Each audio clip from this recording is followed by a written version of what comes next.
Cleopatra mahu sertai PAS, calon bebas Parlimen Batu pada pilihan raya umum ke-15, PRU15, Nur Fatiah Syazwana Shaharuddin atau lebih dikenali sebagai Cleopatra, hari ini memohon untuk menjadi ahli PAS. Dewan Muslimat PAS memaklumkan, Cleopatra menyerahkan borang keahlian PAS di pejabat sayap wanita PAS itu tengah hari tadi. Yang disaksikan Ketua Dewan Muslimat, Nuridah Mohd Saleh, katanya, Cleopatra memaklumkan keputusan untuk menyertai PAS adalah demi masa depan anak-anaknya.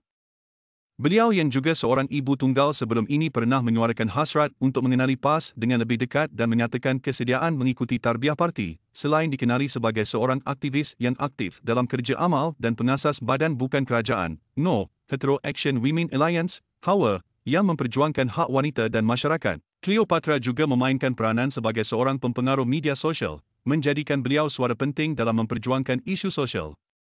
Cleopatra bertanding atas tiket bebas di Parlimen Batu dalam PRU15 pada 2022 yang menyaksikan pertembungan antara 10 calon, iaitu yang paling ramai pada PRU berkenaan. Beliau yang pertama kali mencuba nasib bagaimanapun tewas selepas kerusi Parlimen itu dimenangi penyandangnya, P. Prabakaran daripada Pakatan Harapan, PH. Sementara itu, Nuridah berkata, Dewan Muslimat PAS mengalu-alukan penyertaan Cleopatra dan seluruh wanita Malaysia sebagai ahli keluarga PAS. Katanya, Dewan Muslimat PAS sejak sekian lama konsisten mengambil cakna terhadap kebajikan golongan yang memerlukan seperti orang miskin, orang kurang upaya, OQ, warga emas, ibu tunggal dan anak yatim.